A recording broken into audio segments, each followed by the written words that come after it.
All right, buckle up, everyone, because we're diving deep into the world of Canadian social programs. And how they're funded. It's a fascinating look at, well, how a country puts its money where its values are. Exactly. We've got a whole stack of sources for this deep dive, a Canadian textbook, some study notes, a FAQ doc, even YouTube videos made for Canadian students. It's going to be like a crash course in Canadian civics, but Yeah. we're going deeper than just the surface stuff. Absolutely. We're going on a journey, to really understand how Canada approaches these programs, the values behind them, and how they stack up, especially to the US. Yeah, comparing those two approaches, it's like looking at two different blueprints for a society. Exactly. And it gets really interesting when you consider healthcare. I mean, it's easy to forget where free healthcare comes from, but in Canada, it all comes back to taxes. Right, and how those taxes are collected, how they're used. It reveals a lot about what a society considers essential, how those essentials should be provided for. Okay, so first things first, let's define what we're talking about here. What exactly are social programs? Basically, think of them as services provided by the government, funded mainly through taxes, aimed at improving people's well-being and reducing inequalities. So healthcare, education, income assistance, things like that. Exactly.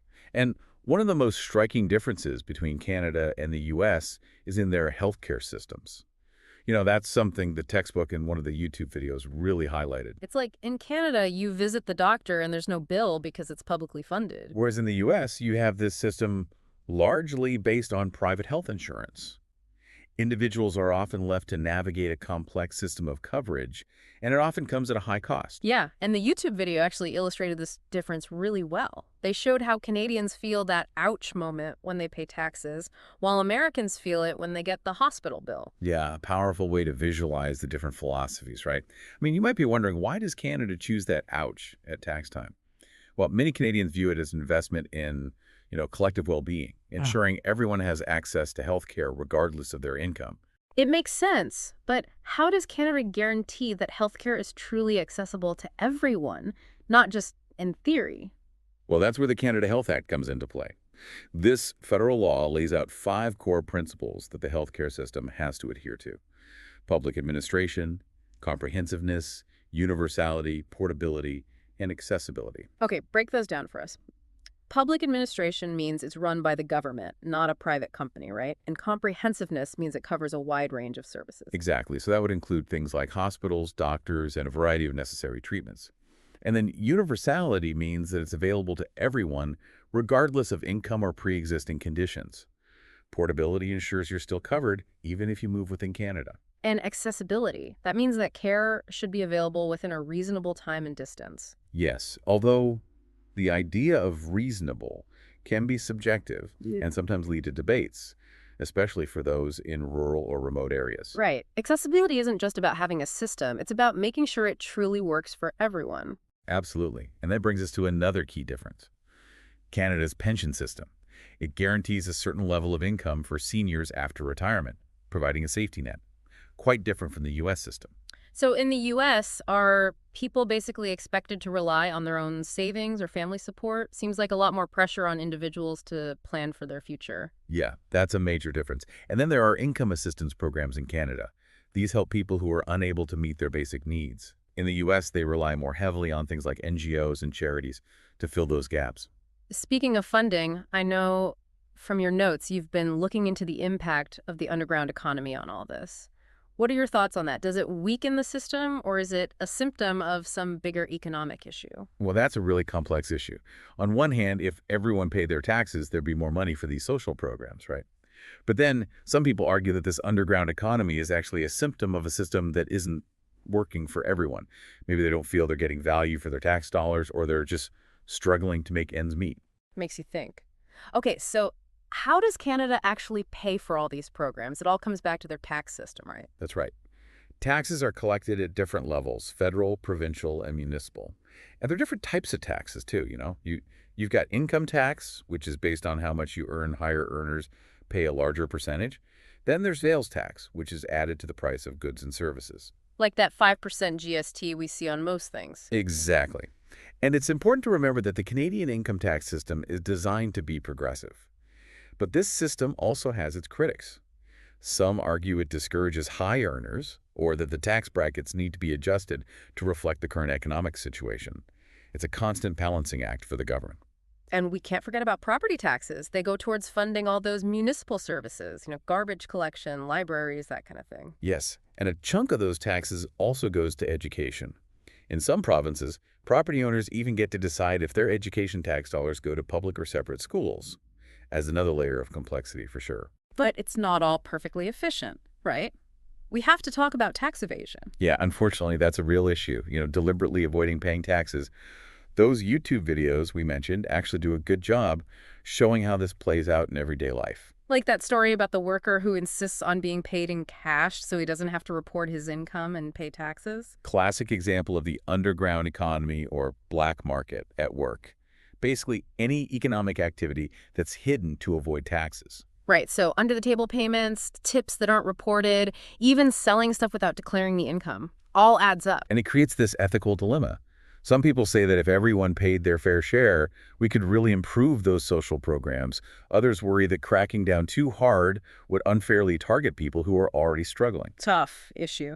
Okay, so where do political parties fit into all of this? They must have different ideas about how these systems should work, right? Oh, absolutely. Each party develops a platform that outlines their stance on things like social programs and taxation. It reflects their values and their vision for society. The textbook actually gave examples of three hypothetical parties with totally different approaches. Party A wants extensive social programs and higher taxes to fund them. Party B proposes a more middle-of-the-road approach. And Party C wants minimal government involvement and low taxes. Yeah, it's like a spectrum of beliefs about the role of government and individual responsibility. How much should the government do to ensure people's well-being versus how much should individuals be responsible for themselves? So where would these parties land on that whole economic continuum thing? Well, Party A leans towards a more planned economy. Party B would be somewhere in the middle with a mixed economy. And Party T aligns with a more market-driven approach. You see those same ideas reflected in real political parties, both in Canada and the U.S. Okay, so their platforms basically reflect those underlying values, shaping their specific policies on things like social programs and how they're funded. Exactly. And it's crucial to understand those values because they give you a much clearer picture of where they stand on these issues. Speaking of getting involved, I thought it was interesting that the sources mentioned how even young people can have a say in shaping these policies. Yeah, in Canada, you can join a political party as young as 14 and actually have a voice in those platforms we were talking about. Wow, that's younger than I expected. What's involved in actually joining a party? Usually it's just about meeting the basic requirements, like being a resident, being a certain age, and, supporting the party's core principles. And the sources even mention that if you're 18 or older, you can even start your own party. True, although that takes a bit more work, like gathering signatures and making sure you have at least one candidate running in an election. But still, it shows how accessible political involvement can be. It seems Canadians have a lot of ways to make their voices heard on these issues. Definitely. Whether it's joining a party, taking part in discussions, or voting in elections, these are all ways to influence the future of these programs. It's important to remember that these systems aren't set in stone. They're always evolving based on the needs and priorities of the people. That's a great point. It's not just about understanding the system as it is now, but recognizing that it has the potential to change and adapt in the future. Exactly. And speaking of people who've made a big impact, we can't overlook Tommy Douglas, often called the father of Canada's healthcare system. Right. The textbook mentioned him, but can you tell us a little more about his role? Well, Tommy Douglas was a strong advocate for universal health care. He really believed everyone should have access to medical care, regardless of their ability to pay. He put this into practice first in Saskatchewan, where he was premier, and then championed it at the federal level as leader of the New Democratic Party. He was even voted the greatest Canadian in a CBC contest back in 2004. Over 1 million people voted for him. It really shows how much Canadians value a healthcare system that prioritizes fairness and access for everyone. His work continues to influence how people think about healthcare and social responsibility.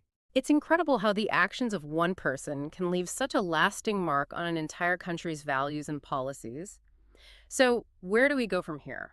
What can individuals do to engage in this ongoing conversation about social programs and taxation? While joining a political party is one option, like we discussed, it allows you to actively shape those platforms and policies. The sources also talked about the importance of staying informed, researching the different party platforms, and really thinking critically about their proposals. Absolutely. It's important to understand where different parties stand on the issues you care about and see if their policies match up with your own values. And ultimately, it comes down to voting and choosing the people who best represent your vision for society. Right. Voting is a powerful way to shape the future of social programs and the taxes that fund them.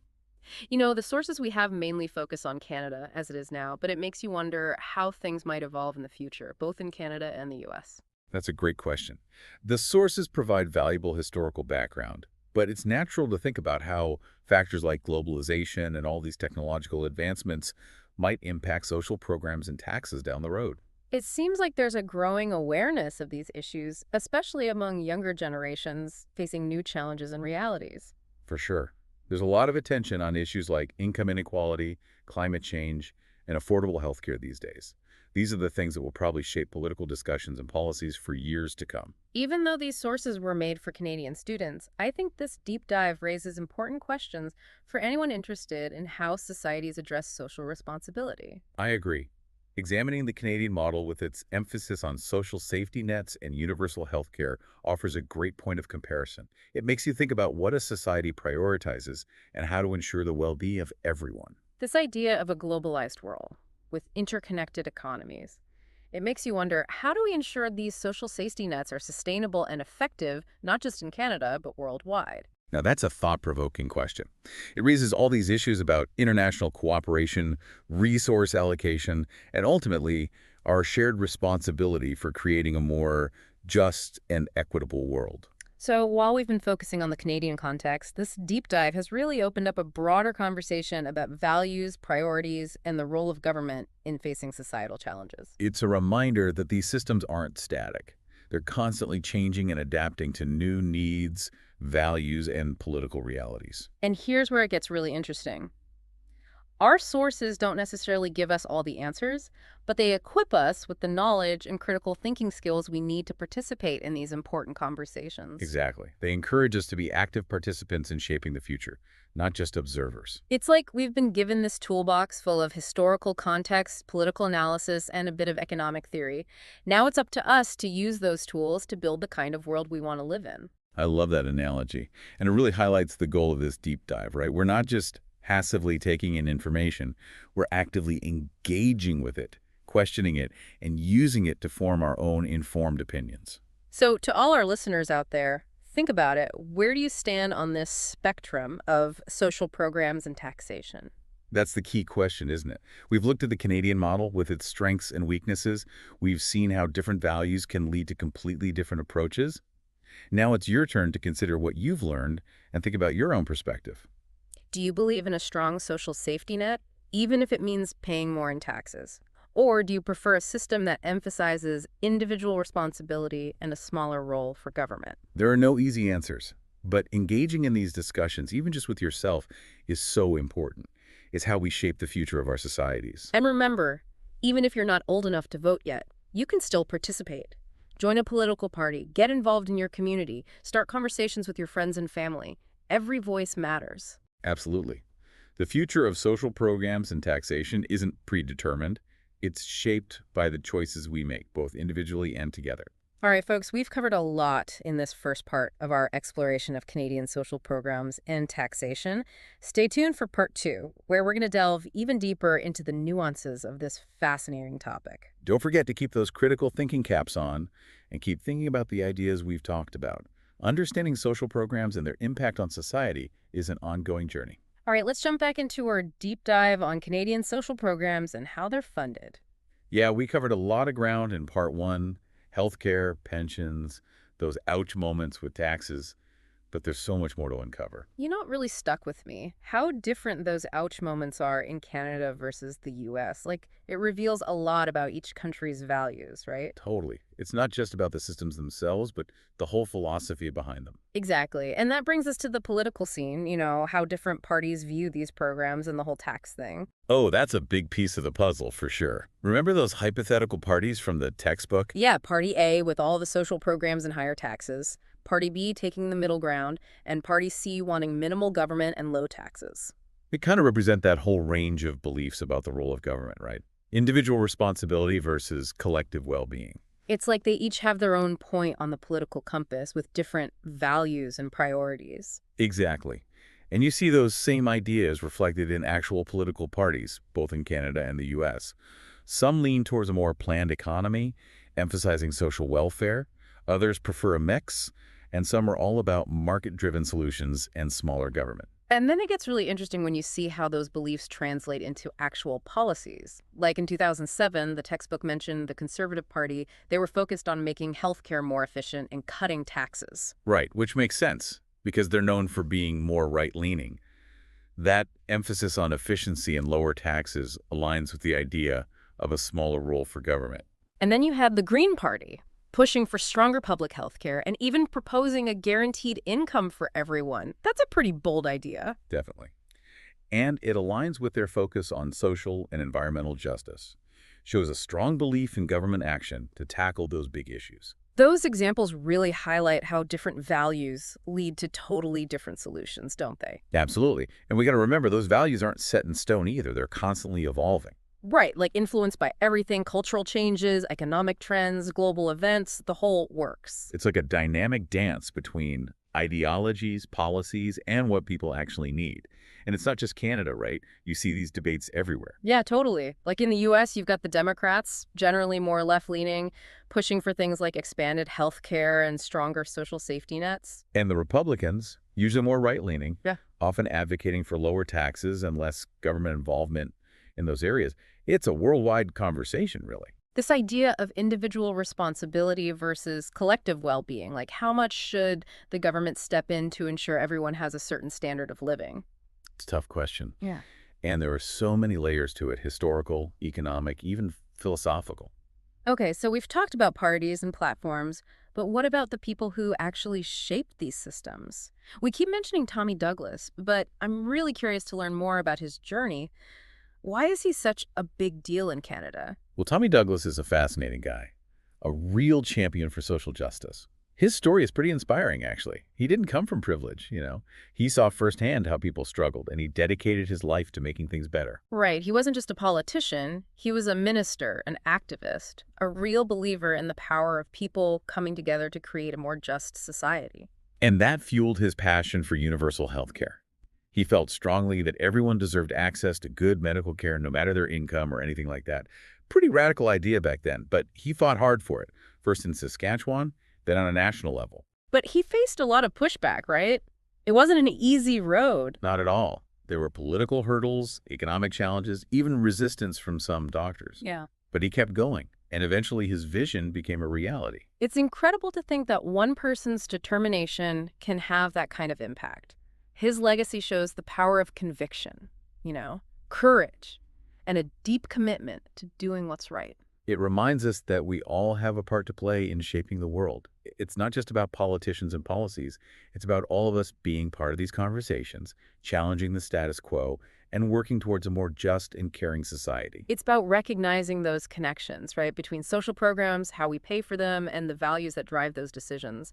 It's about remembering that there are real people behind those policies, and the impact is felt in real lives. Exactly. It's not just abstract concepts. It's about people having the opportunity to live a good life with dignity. And that takes all of us being engaged, informed, and compassionate. And sometimes it takes a bit of courage, like Tommy Douglas had, to stand up for what you believe in, even when it's tough. Absolutely. Because these issues matter. They shape our societies, and they impact so many lives. I know it can feel overwhelming sometimes with all the complexity, but that's where that deep dive approach helps. Right. Breaking it down into smaller parts, looking at the history, considering different viewpoints, and ultimately forming your own informed opinion. So as we wrap up this part, I encourage everyone listening to keep those critical thinking skills sharp. We're heading into the final part of our deep dive where we're going to tie everything together. All right, welcome back to the final stretch of our deep dive on Canadian social programs and taxes. We've explored a lot, the foundations, the political side of it, even the inspiring story of Tommy Douglas. We've looked at how Canada does things differently from other places, like the US, and that constant balancing act between individual responsibility and looking out for everyone. But now it's time to shift gears a bit. Yeah, it's time to move from What is it to what does it all mean? What does this mean for you, the listener? This whole deep dive wasn't just about feeding you information. It's about getting those mental gears turning and helping you form your own opinions. Informed opinions. It's like we gave you this toolbox historical context, a little political analysis, a peek into the values behind it all. Now it's your turn to use those tools. So let's start with a big one. Where do you stand on all this? Social programs, taxes, the whole shebang. Are you more aligned with, say, Party A from those textbook examples, the ones who want a strong social safety net, even if it means higher taxes? Or maybe you're more like Party C, leaning towards limited government and lower taxes. No right or wrong answer here, but it's interesting to think about, right? Because it helps you figure out your own values, see how they connect to different political views, and even understand different approaches to policy. It's not about picking a side, really. It's more about having these thoughtful conversations, about the role of government, how resources are shared, what we owe each other as part of a society. Okay, so let's look ahead now. What do you see happening with these systems in the future? Yeah, we live in a crazy time, right? Globalization, technology changing everything, climate change, it all impacts how we think about social programs and taxes. It's both exciting and a little daunting, but it's also an opportunity. We can reimagine things, create systems that are better, fairer, and fit for the 21st century. And that's where you come in, your voice, your ideas, your actions, they all matter. It's easy to feel like you're just one person, that you can't make a difference with these big issues. But think about Tommy Douglas. One person with a strong vision, a belief in justice that can spark a movement. Don't underestimate your own power. Stay informed, stay engaged, and keep asking those tough questions. So, we've reached the end of our journey into Canadian social programs and taxation. Hopefully this deep dive has given you some new insights, maybe piqued your curiosity, even inspired you a little. The learning doesn't stop here, though. Keep exploring, keep digging deeper, and keep those conversations going. Thanks for joining us on this deep dive. Keep seeking knowledge, keep challenging those assumptions, and keep diving deep into the world around you.